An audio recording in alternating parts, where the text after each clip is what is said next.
Hello, everybody, and welcome in to HCAM Sports Talk. Tom Nappy here, and we are joined by Andy Barron from MyFm 101.3 and Jared Keene from the Metrowest Daily News. Guys, how are you? Jared, my condolences. North Carolina didn't quite get the job done last night, but what a great game it was. Yep. No, thank you, Tom. Great game. Obviously, we'll jump into talking about it in a minute here, but obviously a really good game. Absolutely. So we're going to talk about the championship game, and we got some Bruins stuff to get to. They've been red hot, 17-3-1 in their last 21. And Celtics have been red hot. They continue their nice streak, 8-2 in their last 10. And the Patriots finally made a move. They got Devontae Parker, a pretty good asset to the receiving core. And Jared, I understand you just got some breaking news. Tiger Woods is going to be playing in the Masters. Yep. Just a bunch of notifications just popped up on my phone. It sounds like he will officially play. I guess he's going to play another 9 and kind of figure it out. But it sounds like he's in. Yeah, he was just in that car accident too. So I guess it's good to see him back out there. Wild. Absolutely wild. Certainly is. The ticket sales will. I don't know if they're probably going to be jumping up even more now. The Tiger's going to be there. Oh yeah, it's amazing just how much this guy, whether you like him or not, he has completely revolutionized the game of golf. I mean, It's Nicklaus, Palmer, and Tiger. I mean, who else really? Right. Yeah, and they'll sell a lot more tickets with Tiger playing. That's money. This guy has made so much money. Like nobody in golf has made more money than him. I mean, he's going to be a billionaire. I mean, he has to be. Oh yeah. Yeah. I think he's made more money than any golfer in history. He's up there with Jordan. He's going to be up there with Michael Jordan too, as far as money. I mean, it's pretty close. Oh yeah. Definitely. Jordan also had a big gambling problem though, so I don't know how he's doing right now financially. Yeah, that's true. Well, if he picked his Tar Heels last night, he's not doing too good. Actually, he would have hit if he did the spread. He would have hit the spread. It was 4.5 point spread. Yeah, spread was money, but yeah. Well, let's do a little. Big. It's big. It's big that the Tigers playing, no doubt about it. Yep, absolutely. It'll certainly add some entertainment to the Masters. That's for sure, and increase those viewership numbers. Well, let's get into a little recap of last night's NCAA Basketball Championship game. North Carolina blew a 40-25 halftime lead and fell to number 1 Kansas, 72-69 in the NCAA Championship. Kansas now 4-6 in NCAA Championship history. And North Carolina, well, they gave up the biggest comeback in history to Kansas. North Carolina head coach Hubert Davis, it was his first season. He went 6-1 in March Madness.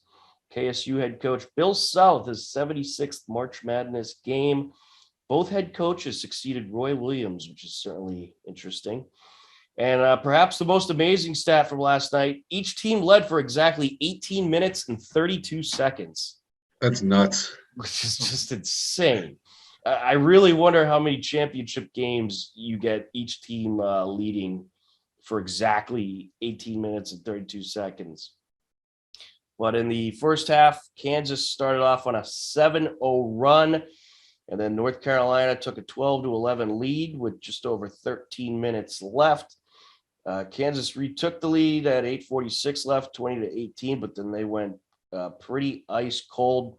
North Carolina scored after all 6 offensive rebounds at 8 minutes left. They tied the game at 22 apiece with 6 minutes left. And then North Carolina, a 10-0 run after the game was tied at 22. It ended up being a 14-0 run at 2:40 left, 16-0 run at 2:17 left, and 4 minutes. I can't read that. But anyways, North Carolina ended the first half on an 18-3 run. It was a 40-25 North Carolina lead at the halftime break. Kansas hit only 1 field goal in the last 6 minutes of the first half. Second half, it was certainly a change of pace, 12-5 run for Kansas to start the second half. It was 45-37 North Carolina at 15:40 left to go. and Kansas just kept the pressure going. The run ended at 16-5 Kansas run, and it was a 4-point game at 14 minutes left to go. North Carolina only had 6 points in the first 6 minutes of the second half. It was 46-45, a 1-point game. North Carolina leading at 12:42 left to go. Then Kansas they started off on a 20-6 run, and it was tied up at 50 apiece at 10:53. We had some back and forth, but then a 31-10 run for Kansas at the midway point of the second half. 10 minutes left. It was 57-57 left to go.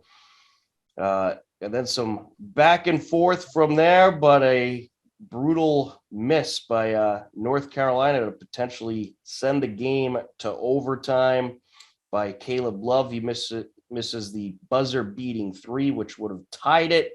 But Kansas outscores North Carolina 47-29 in the second half, takes the win 72-69.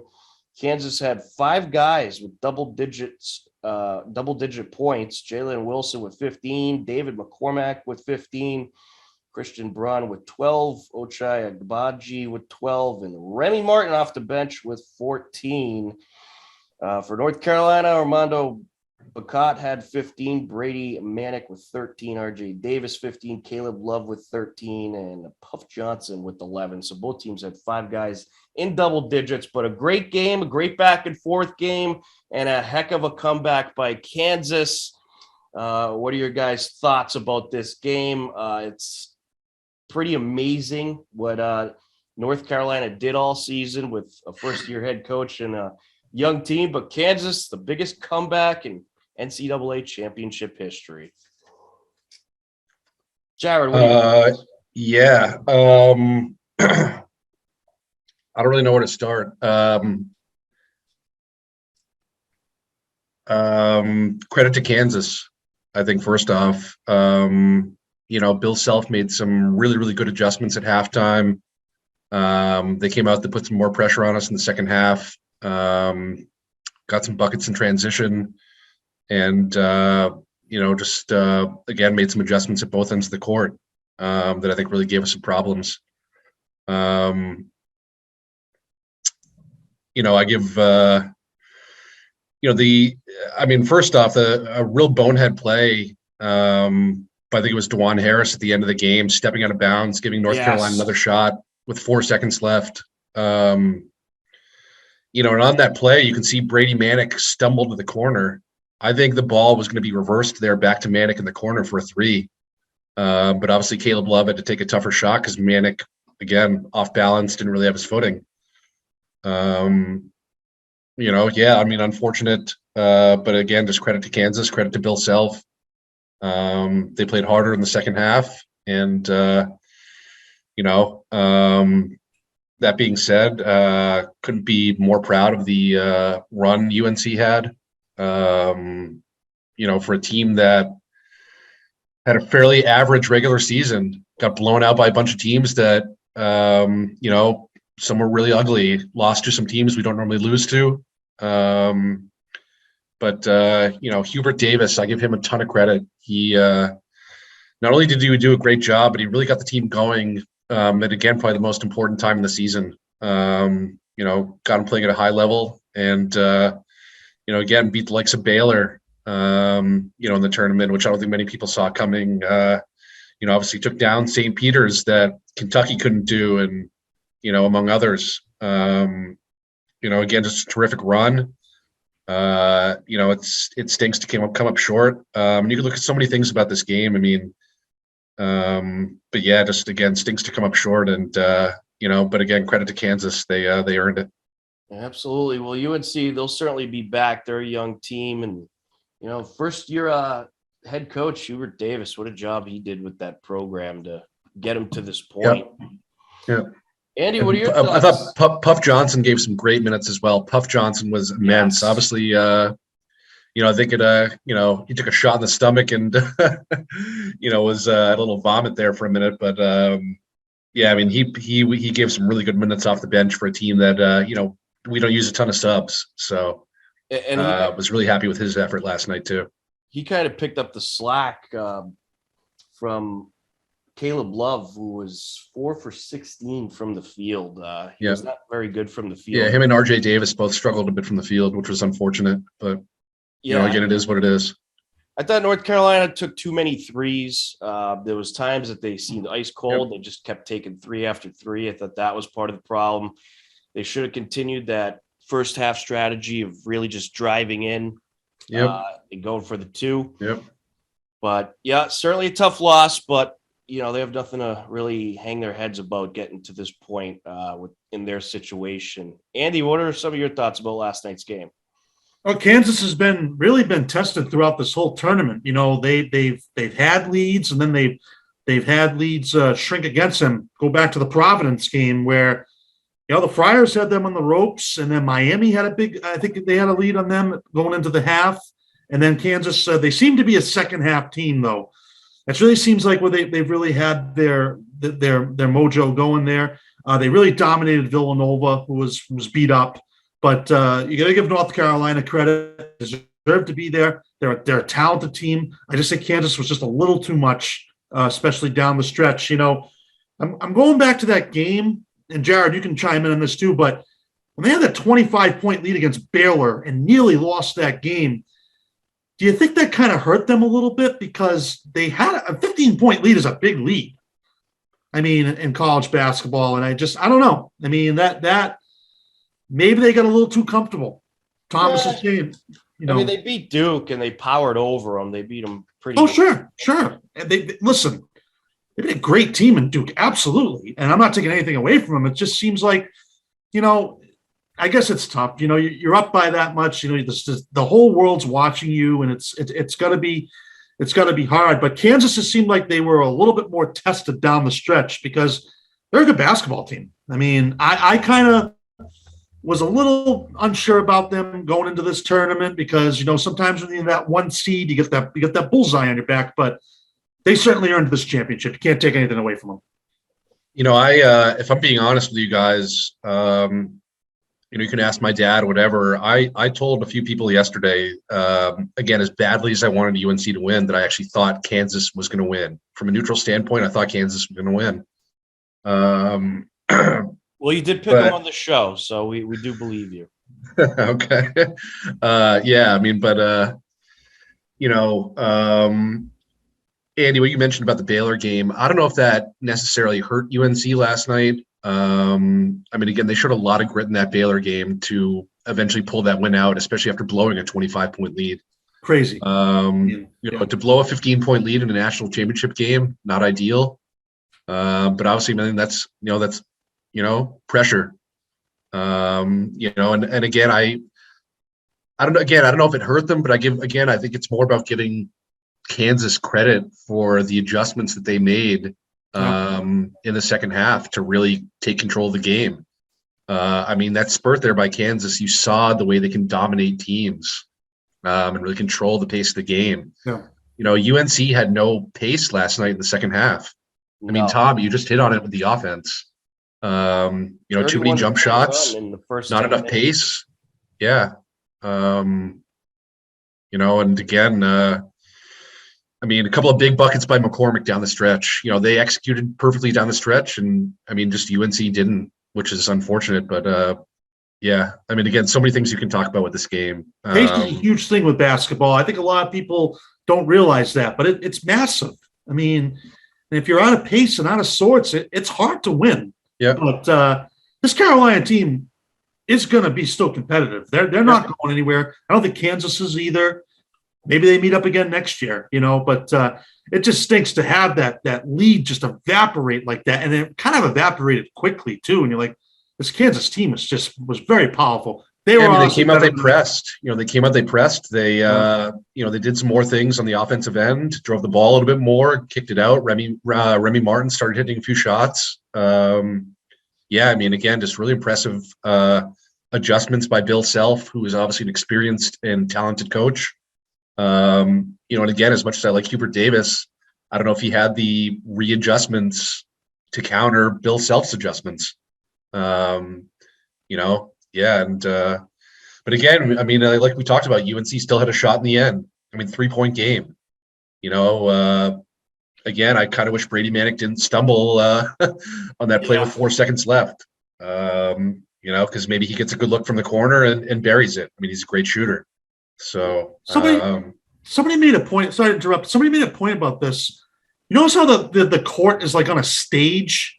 Yeah. And someone made a point that the stage might have buckled a little bit, that caused him to stumble. Why do they play these games on those type of platforms? I don't know. I never understood that. I don't like it. I'm not saying that's the reason they lost. No, I'm not either. But I don't. Yeah, I agree with you completely. Stage gate. I think it's weird. Because they build it like the Superdome is so huge. I mean, the thing is massive. But I mean, they didn't used to do that before. I don't know why they've started doing that. Yeah, in basketball, it should be totally flat. It should be on any kind of stage.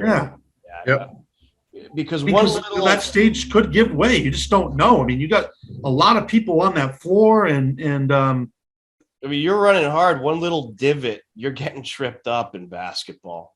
Yep. Yeah. But when DeJuan Harris stepped out of bounds, though, I said to myself, "This game's going into overtime. North Carolina's going to make it 3. It's going into overtime." Yeah, you thought what a bonehead play by DeJuan Harris. He definitely is. I'm sure very relieved that didn't cost him or send this to overtime. And real quick too. I mean, whether you like the guy or not, Bill Self is a good coach. Yep. I mean, he really is. Now that Coach K is gone, who is really the guy that's been around the longest? It's got to be him and John Calipari. Those are the only two. Tom Izzo at Michigan State. Yeah, Tom Izzo, great coach. And Rick Pitino, he's at Iona, I believe, right? Yeah. That's crazy. Iona, never would have expected that. But but Bill Self's good. He's a good coach. 19 he certainly is. 76 March Madness game that was for him. Pretty impressive stuff. And it was KSU's 4th championship overall. I thought last thing I'll say about the game, guys, and again, I already touched on it with the execution down the stretch. I don't think you can state enough how important the buckets were by McCormick in the last minute or whatever of the game. Sure. You had a big jump hook to put them up 1, and then they executed a really, really, really good play to get him the ball isolated inside. And again, he put another jump hook up, to put them up 3. That was huge. That was absolutely massive. They ran that play perfectly. He's obviously got size, and obviously he's good around the rim. So, but those buckets were huge, absolutely massive. Him and Remy Martin was huge off the bench. Came out with 14. Well, I mean, Remy struggled in the first half, but Remy got it going in the second half. I mean, he made a couple of threes, back to back in the corner that I was just like, come on, man, really? 4 for 6 from 3-point land. Yeah. That was impressive stuff. And on 2 occasions towards the end of the second half, or at least 2, his shots put Kansas back up. Yep. So he was huge. But McCormick certainly had humongous shots right at the end of the game as well, hitting that 2 at 22 seconds to make it a 3-point game. It was a good team effort. I thought it was a good team effort by both sides. But Kansas, they really got fired up in that second half. And as I think Charles Barkley said it best, I don't know where this KSU team was in the first half. They were in La La Land. But in the second half, they really ramped it up. A 31-10 run in the first part of the second half. That just, as you said, goes to show you how much KSU could dominate. But what an elite program they are. The Jayhawks. KU, not KSU. Oh, KU, excuse me. You're right. They just always seem to be in these Final Fours. And they are like a machine over there at KU. Yep. But a very, very entertaining game, and I'm relieved that it was a very entertaining championship game. It wasn't a blowout, went right down to the final second. That's what I like to see in the championship game. So very fun game to watch. And if you didn't tune in, well, you should have, because it was an awesome game. But I do want to get to our Hillers broadcast schedule. I meant to do this early in the show, but forgot. Coming up for games for the rest of the week, right after this show airs on Wednesday, April 6th, we'll have outdoor track against Holliston at 4 p.m. Then on Thursday, we have varsity boys lacrosse. Hillers taking on King Philip at 4 p.m. And then Friday night, varsity softball versus Westwood at 4 p.m. And then varsity baseball under the lights versus Westwood at 6:30 p.m. You can catch all the action live on the HCAM channels as well as our YouTube page. Hillers Spring Sports will bring it to you all spring long, all the varsity action. And once we get our Huddle Cam friend ready to go, even get you some of the JV games. So should be a lot of fun this spring season, and it has officially kicked off. We had our first boys lacrosse game last Friday night. Westwood with a nice win over the Hillers, 11-7, and what was a good physical, competitive game between two very good programs expected to do big things in the TVL. Jared, did you get a chance to check out any spring action this past week? I was out there yesterday. I was over in Medway for Holliston against Medway girls lacrosse. Holliston doubled them up 14-7 in a really impressive first half performance in which they led 10-1 at halftime. They actually led 10-0 late in the first half. So, Holliston really took it to them. And I got a little something about that game, but I'll save that for final thoughts at the end. All right. Awesome. Sounds good. All right. Let's move on to the Bruins. They are red hot. The Bruins are in their third straight win this past Monday night over the Columbus Blue Jackets. 3-2 in overtime. The Bruins are 17 wins, 3 losses, and a tie in their last 21 games, 35 points. Jake DeBrusk scored 2 goals in the game, including the overtime winner, 103 into OT to give the Bruins the victory. Boston currently 5th in the conference, 44-20-5 is the record, 93 points, 8-2 in their last 10, and they are ranked 5th overall in the conference. You got Florida Panthers in first with 102 points, Carolina 98, Toronto 95, Rangers 94, Bruins 93. Guys, this Bruins team, they're getting hot at the right time. This is what you want to see. Get hot right at the end of the season. They certainly have a chance to catch Toronto and the Rangers and maybe even Carolina if Carolina starts losing some games. But I like what I'm seeing out of this Bruins team, and I think if they continue this momentum into the playoffs, they'll have a potential for a very nice run, but they're getting hot at the right time, guys. Yeah. It's kind of similar to North Carolina, kind of getting hot at the right time. But, just really like what I've been seeing on the ice from these guys. Bringing in Lindholm on D was a really good move. He's obviously a strong player. Pasta, I think, is injured, might have been banged up a little bit last night. And I think he's out tonight or tomorrow, whatever, against Detroit. But, this team is obviously playing some good hockey. And, again, wouldn't be surprised to see this team make a run in the postseason. Hopefully we can, keep moving up the standings a little bit here at the end and, just continue the winning ways. But again, you got to like what you're seeing from Jake DeBrusk, for a guy that was, wanted to be moved or was going to be moved or whatever, really, really playing some good hockey. So, yeah. Yeah, and they gave him that extension, right? And ever since that happened, he's just been red hot. And also a couple congratulations to give out for the Bruins. Nick Foligno played his 1,000th game this past Saturday, and it was cool because Columbus was in town. That was my first game since the pandemic that I had the chance to be at, and we have some video footage we'll play at the end of the show of Nick Foligno's 1,000th game ceremony from the Garden this past Saturday night. And also Charlie McAvoy played his 300th game.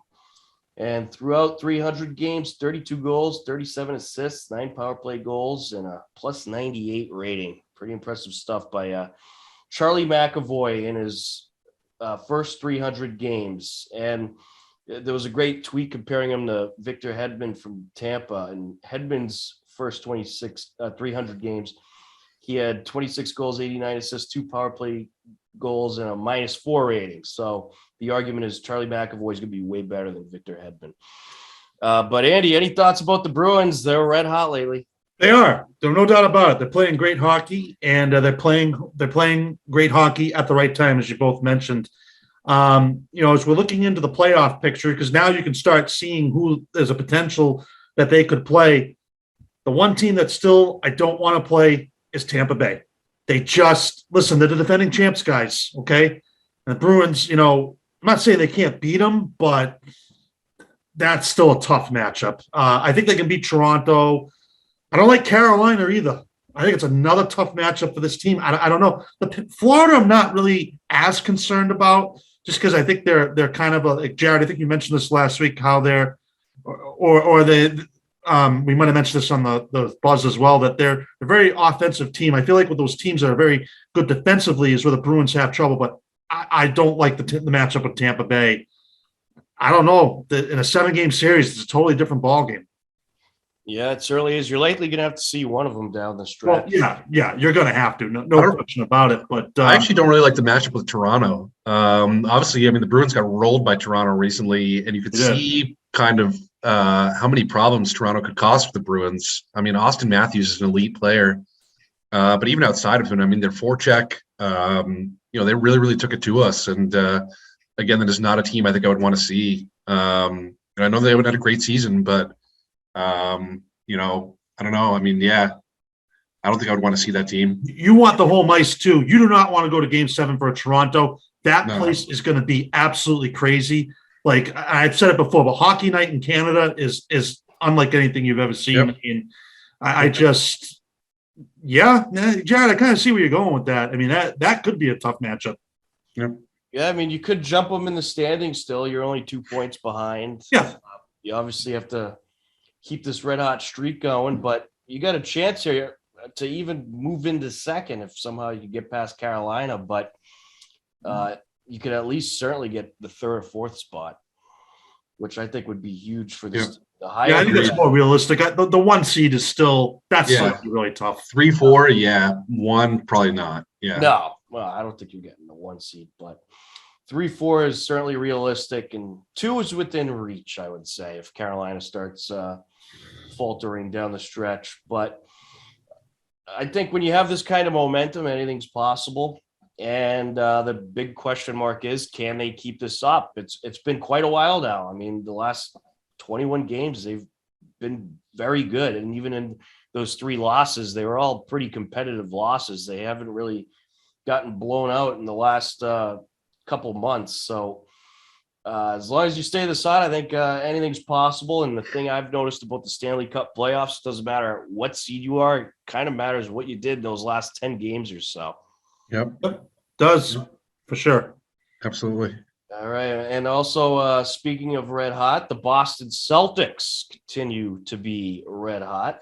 They are 49-30, second in the East, 2 games behind Miami, who's 51-28. Celtics are 8-2 in their last 10, and they are a half game over Milwaukee and Philly. So certainly a good race going on in the Eastern Conference. And they've had great performances in the last 8 games from Jason Tatum and Jaylen Brown. Tatum in the last 8 games, 29.3 average points, 5.4 rebounds per game, 5.6 assists per game, 56.8 field goal percentage, 46.4% from three-point land, 85.7% from the free throw line. And Jaylen Brown, very similar statistics, 29.3 points per game, 5.6 rebounds per game, 3.3 assists per game, 58.7 field goal percentage, 54.3 three-point percentage, 80.5 from the free throw line. Impressive stuff from Tatum and Brown, and this team just continues to roll.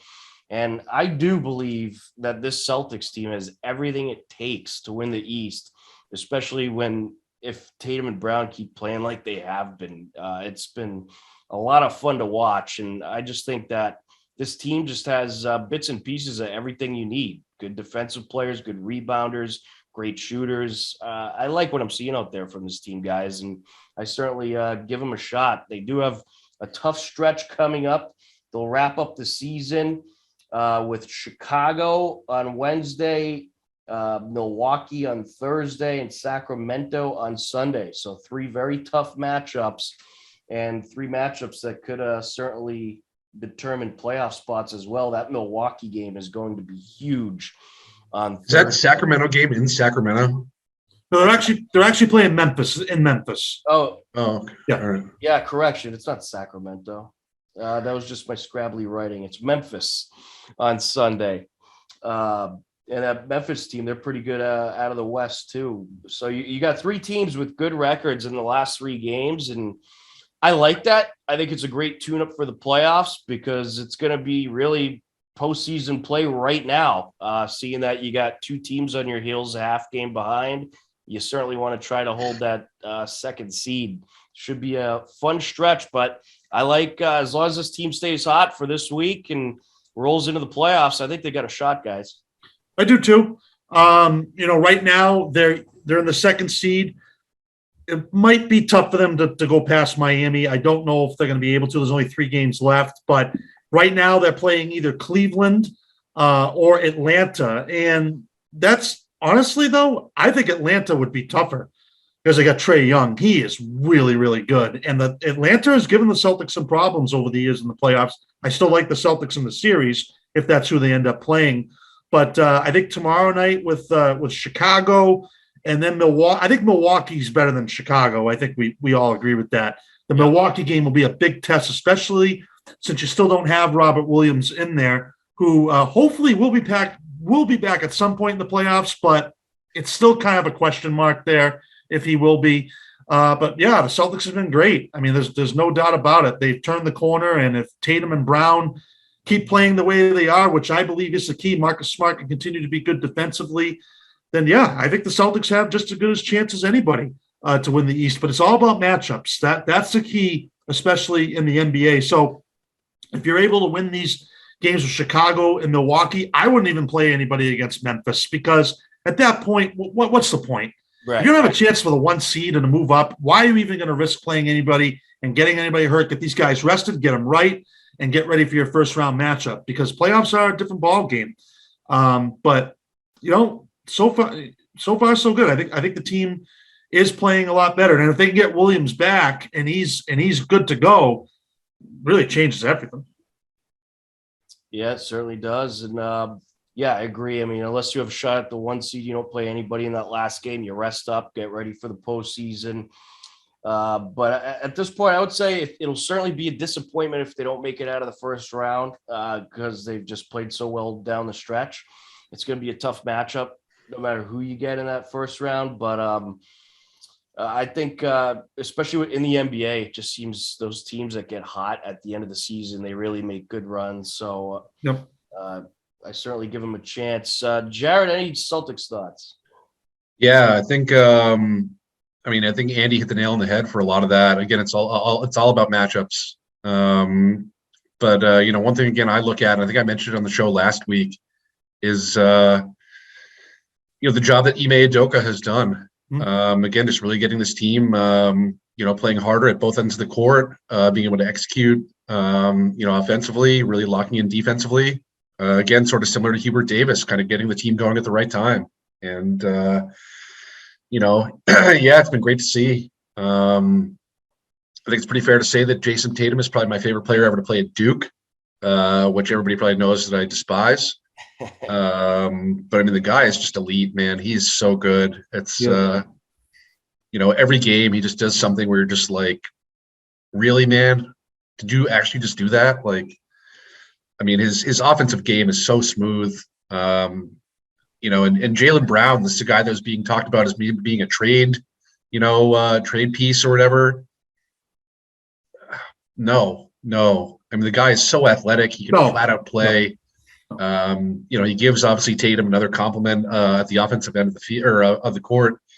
And I just really like what I'm seeing. Again, I agree with all you guys. I mean, we got some defense, we got shooting, we got, Robert Williams being out again, I think is tough. But again, yeah, we'll see what happens. And I think the Milwaukee game is going to say a lot about kind of what happens going forward, I think. Yeah, that's gonna be a great season finale. A lot riding on that game, and of course Chicago. They're not a team to sleep on either. They're just 3 games behind Milwaukee in the standings. They're 45-33. Milwaukee 48-30. So 2 tough games coming up, and if you can win both of those, you're in a great spot heading into the postseason. If that's I mean, again, I think we can win the Chicago game, but that Milwaukee game is going to be tough. And back to back too. That's tough. I mean, that's going to be hard. Again with no Robert Williams protecting the rim. What's Giannis going to do inside? Or there you go. Yeah. That's the thing. I mean, you got Horford, you have Tice, and Grant Williams, but I mean, it doesn't really make up for the loss of Robert Williams. That's where you probably will miss him the most. And the Celtics have had problems in Milwaukee. It's another place where they've just not played well, and it's just tough going on a back-to-back. If you can get at least one of those, you're good. That makes it a little bit more difficult. Certainly, back-to-backs are tough. Yep. If you lose both these games this week, you got to play everybody though against Memphis, right? I would think so. Yeah, because you don't want to fall. You want to have home court at least in the first round. I mean, if you win both these games, you're going to get home court maybe in the first 2 rounds, which would be ideal. I mean, that's what I'm saying. Like, if you have to play Milwaukee maybe in that second round, you want that Game 7 in Boston. You don't want to go to Milwaukee. Yep. You want it here, because then I like the Celtics' chances for sure. Definitely, yeah. You would certainly have to play everybody against Memphis, which wouldn't be an easy game. Memphis is a good team too. Very good team, yes. But hopefully you could get one, if not both of them. But it is a tough stretch. I'd imagine that had to be some national TV thing while you have these games back to back. I think Milwaukee is on TNT, I believe, yes. Yeah, but it should be a fun week of Celtics basketball to close out the season, that's for sure. And hopefully they'll do some big things in the postseason. And I think they have a good chance to, if Tatum and Brown keep playing as red hot as they have been. All right, the other story we want to get to, Patriots trade with Miami for Devontae Parker. I thought this was a great deal. The Patriots get Parker and a 2022 fifth-round draft pick, which is okay because they're expecting a third-round compensatory pick for losing J.C. Jackson. And Miami gets the Patriots 2022 third-round pick. Great trade. I think you're bringing in a great receiver, and you're bringing in a guy that allegedly wants to be here.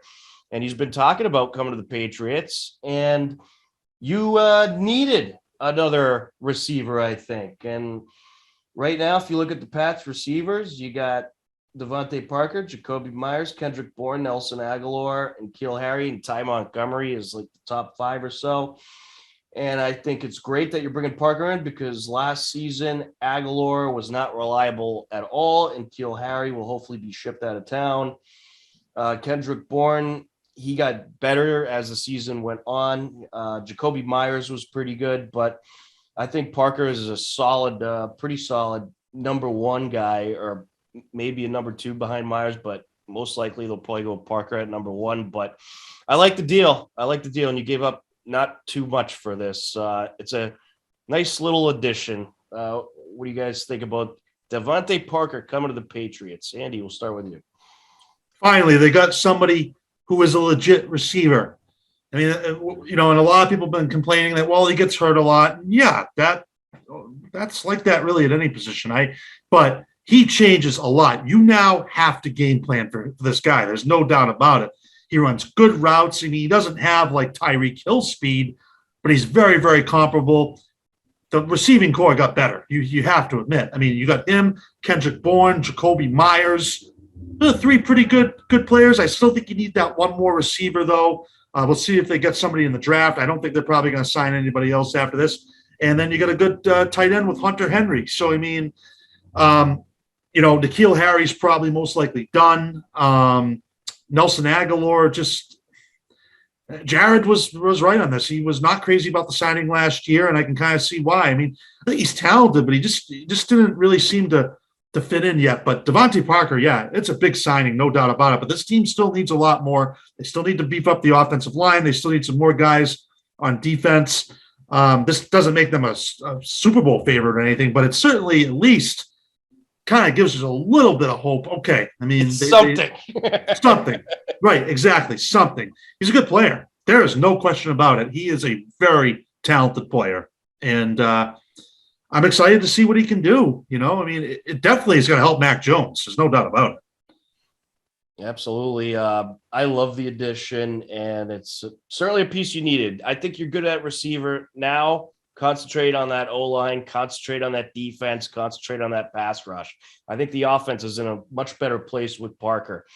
You don't really need to go after another elite receiver. I think you're good where you are, but O-line and defense from here on out. Jared, what are your thoughts? Yeah, I mean, I really like the deal. Again, like you said, Tom, I mean, allegedly he wants to be here, and I mean, he's a proven quality receiver. I don't know if he's a number one. I don't know if I'd consider him a number one, but I think he's a really, really strong number two. Obviously, in our offense, he'll probably be the number one. Yeah. You know, and again, that's no disrespect to Jacoby Myers, who I love, and Kendrick Bourne either. But I agree with Andy. I do think they need another receiver. I don't know if I'm talking elite receiver, but I think that maybe they go after somebody in the draft. There's a talented wide receiver group in this class. There is. You know, even if it's somebody like Jamison Williams from Alabama who blew out his knee, but that guy's fast. He's really good. If you can add him, you know, even among others. I mean, Chris Olave from Ohio State.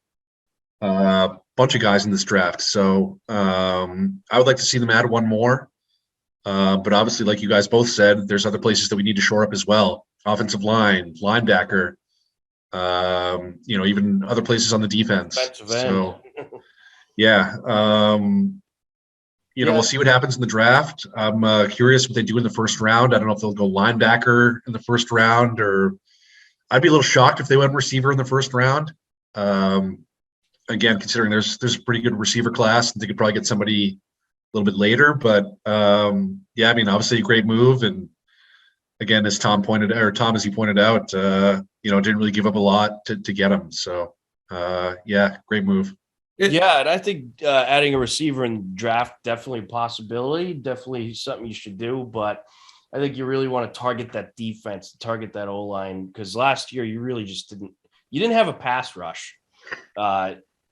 And you need one. You didn't have much at all on your pass rush. Yeah. So I'm hoping that's what they target. But this is a great move, and it puts you in a much better place going into the draft, because I am so relieved that now they do not have to rely on the draft for a receiver, because that has not been great for Belichick. So no. I'm very relieved about that. But they certainly still do certainly still have some work to do. But I like the deal, and it's a cheap deal. Exactly a Belichick kind of deal, but you got to get somebody to contribute with the pass rush with Judon, because that's pretty much all you had last. Just one more thing I wanted to add. Bob Kraft spoke last week, and he kind of opened, raised my eyebrows a little bit. I think he kind of called Bill out and said, yes, I'm glad you brought this up. You need to, you know, I think he said it in a nice way, but he said, what bothers me the most is that we haven't won a playoff game in 3 years. Yep. I think Bill's on notice here, guys. And some of the people are disagreeing with me, but if he does not have a good season this year, I'm really starting to wonder if this is it, really. So I don't think Kraft's too happy about Tom, he basically stuck with Tom Brady. He didn't want Tom Brady. Like the Kraft said, okay, we'll keep you. Tom Brady goes and wins a Super Bowl in Tampa Bay. It's been 3 years now. Got to start seeing some progress. His team was embarrassed by the Buffalo Bills in the playoffs. That was humiliating. Okay. And what did I say after that? What did I say? He's on the hot seat. On notice. Put him on the hot seat. Well, he clearly is now, Tom. He clearly is. And yes, it is time, unfortunately. Listen, you will never hear me argue how great Bill is. Nobody will ever replace this guy again. But everybody has their day. I mean, I got to start seeing some improvements Mm-hmm. Okay. Glad you brought that up. That's a really good point. Really well done. And Kraft has the right to say something. He's the owner. Yeah. It's a really good point. It proves that I'm right. He needs to be put on notice. And I loved what Kraft said. He kind of went into this explanation of how fans get frustrated because they don't understand all the time why Belichick does what he does. And then he was kind of like, well, he's been doing it so long and he's been successful for so long that he just has his own method. But it certainly did sound like one of those things that it's like, hey, you know what? We've trusted you all these years. You've done a good job overall. But the last 3 seasons, I mean, come on, we haven't won a playoff game. That's not acceptable here.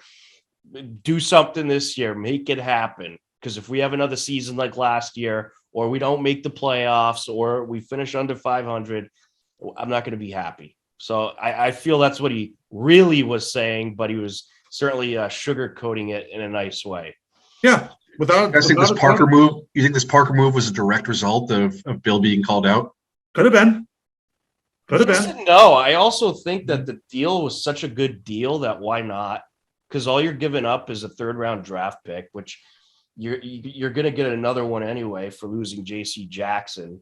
So all you got to do is give up a draft pick for Devontae Parker, who I think is a very underrated receiver in the league. And I just don't think has really had the opportunity to shine in Miami. I think this is a guy that has a lot more potential than he's shown. So, well, it could have been a result. This seems like a Belichick kind of deal for me. See, that kind of proves, the point that Steve Watson has been making in the group chat about, in Bill we trust. I mean, again, you can't always trust Bill, but he had a plan. Obviously, there was a move that was made. I don't think I really saw this coming. I don't know if any of you guys saw this coming. No, I didn't either. But obviously there was a plan, and we ended up bringing in a really quality receiver and a really good deal. And Bill's he has been getting absolutely crushed. Yeah. And again, I don't disagree with any. I mean, I think, he could be on the hot seat, but I think this is a good sign that, because this is a Belichick move written all over it. So. Yeah. You know what? If they win a playoff game this year, then I'll say Bill we trust. Okay. All right. But until that day, he's on the hot seat, in my opinion. We need Watson in here. Where's Watson? Jeez. It's a big year for Bill, though. I'm telling you, this is a big year. And if they even make the playoffs with everything that's happened this offseason, then I won't say anything anymore. But man, they're gonna have a lot of trouble. I mean. Yeah, they still need a lot of work on the defense. I'm not sold on their defense, especially after last year. I mean, let's not forget how brutal that defense was against good passing teams. I mean, they got burnt just about every game that they played a good offensive team. I never thought we'd be having these conversations, really. I mean, we're talking about a coach who has literally been in football his whole life. Iconic. It's crazy. Yep. But I think they'll go defense with their first pick in the first round. I think they'll go linebacker or, again, it's tough to, you can't say who's going to be on the board then. But personally, I think they will probably go some sort of defensive move in the first round. If I'm wrong, I'm wrong. But, obviously that's an area that also, again, clearly needs to be addressed as you guys both brought up. So, yeah. They brought in Jabril Peppers, who I think could be a good addition at safety, but not bad.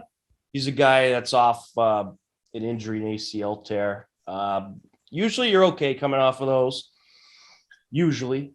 But he's a guy that could contribute. But yeah, in the first couple of rounds, I want to see defensive players, most certainly. And I think you got to bolster up that offensive line a little bit and give Mac Jones some protection.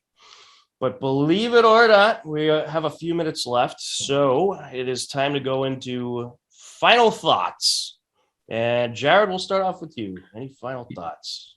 Yeah, so yesterday during the Holliston Medway girls lacrosse game, Holliston senior Abby Glenn scored her 100th career goal. Certainly a big moment for her. She was really happy about it. Really, really nice kid. Her twin sister Bridget assisted on it. All the girls came running out from the sidelines and from the other parts of the field to congratulate her. Again, really nice kid, soft-spoken, but it was great to see, and definitely happy for her to accomplish that. That's certainly a nice milestone to achieve. Yes, Abby Glenn, good athlete. Very good to see you accomplish that. Andy, any final thoughts? Yeah, I just want to let everyone know we have 2 events coming up at MyFM, and we have our information on our MyFM Sports Buzz page and also on our MyFM Facebook page. We're going to be having the 31st annual fishing derby coming up at Louisa Lake in Milford. That's going to be on Saturday, April 16th. And then the following Saturday, April 23rd, we're going to have a MyFM Bowl-a-thon. Sports Buzz will be broadcasting live at both of these events. They will be at Spare Time Recreation in Whitensville, and we're going to be benefiting the Special Olympics of Milford. It's going to be great events. We're really excited about this, and very excited for the fishing derby and then for the bowl-a-thon. So if you think you might want to put a team together, and come on out. It's going to be a great day. We'll be having stuff. We'll be giving away some prizes throughout the day as well. They also have billiard tables there. Spare Time Recreation. I don't know if you've ever been there in Whitensville. It's an historic place. Candlepin Bowling. How can you beat it? And we're going to benefit the great cause. Love it. Yeah, Love there you go. So come on out, have a great time. We're getting up to 20. There can be up to 20 teams at this event as well, and it's going to benefit a great cause in the Special Olympics. A few of my buddies and I, during our senior year of college, were in a kind of a fun sort of competitive bowling league, actually. I wish I could kind of get a group together for that, but a lot of my buddies from college now, I live all across the Northeast, so I don't know if I could round some people up, but come on, fly them in. Fly them in, Jared. Get a team together, guys. We'd love to see you there. It's going to be a great event. Sounds like some great events, yeah. Certainly for a great cause. I want to congratulate. What's the biggest fish you've ever caught, Andy? Biggest fish I've ever caught? Oh, probably only like this big. But hey, if you catch Marcy, you get $100 bill. I usually got the skunk awards when I was a kid at those derbies. Usually didn't catch much, maybe a kiver here and there. Oh man, I want to give. They're going to stock that lake up. Yeah, absolutely. Great tradition, that fishing derby. It's been around for quite a while. Yeah. I want to give a congratulations to Hopkinton senior Katie Callery, who organized the Hopkinton High School distance squad to add their miles to complete marathons in honor of a local runner, physical therapist, track dad James Cassidy, who is undergoing cancer treatment, and running the Boston Marathon for Dana Farber. So a great effort by senior Katie Callery and the Hopkinton High School distance squad, raising money to fight cancer. So great job there by the Hopkinton High School cross country and track team. But we are out of time. So it is time to wrap up this show, but don't worry, we'll be back next Wednesday. You can catch brand new editions of HCAM Sports Talk at 2 p.m. before all the high school games get started. For Jared Keene from the Metrowest Daily News, for Andy Barron from MyFM 101.3, I'm Tom Nappy. Thank you for watching HCAM Sports Talk. Take care. Enjoy the rest of your day, and we'll talk to you again soon. Goodbye, everybody. And, oh, yeah, before we go, here is some video footage of Nick Foligno's 1,000th game in the NHL. The Boston Bruins honored him this past Saturday night, so here's a glimpse into the festivities to honor Nick Foligno reaching the 1,000th game milestone, which is certainly pretty rare in the NHL. Great accomplishment by the now Bruin Nick Foligno. Take care, everybody.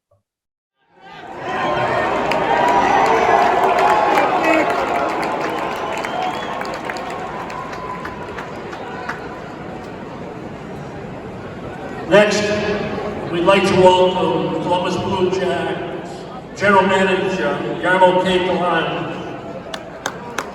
Yarmo is going to make a presentation where he will present to Nick a framed collection of photos depicting the 9-year career Nick had as a Columbus Blue Jacket.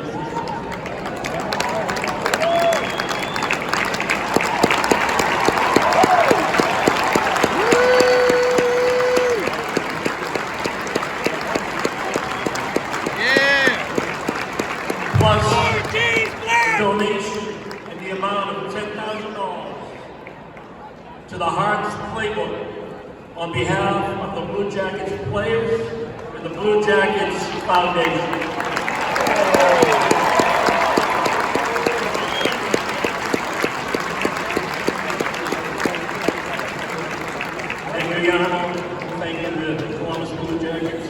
organization. On behalf of the Bruins players, please welcome captains Patrice Bergeron,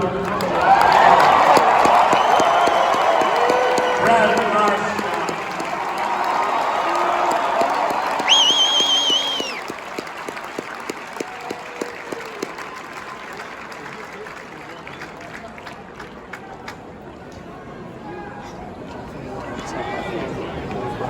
the captains will present to Nick a couple of gifts.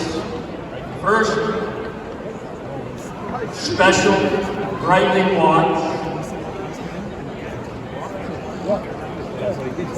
And second, custom engraved Opus 1 Magnum bottle of wine.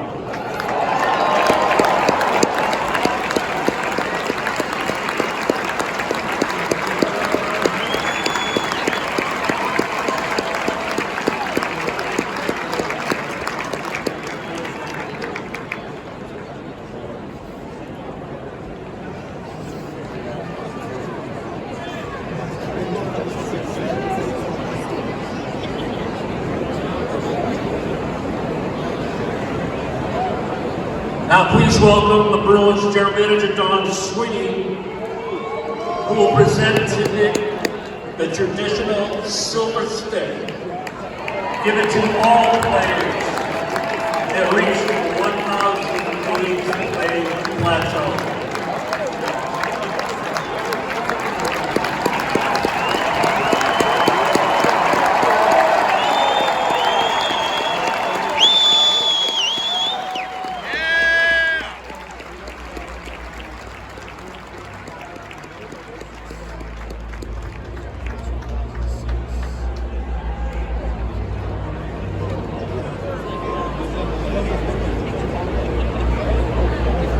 Lastly, please welcome Bruins President Cam Neely.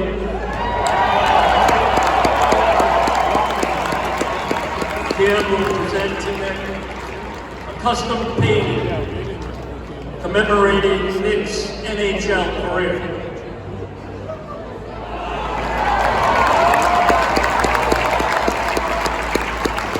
The painting was commissioned by the Boston Bruins and created by his professional sports artist, Tony Harris, who has immortalized some of the games and sports' greatest figures.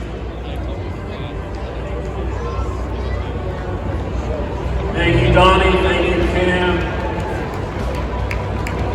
On behalf of the Boston Bruins, Columbus Blue Jackets, and the National Hockey League, congratulations, Nick Foligno, on 1,000 games played.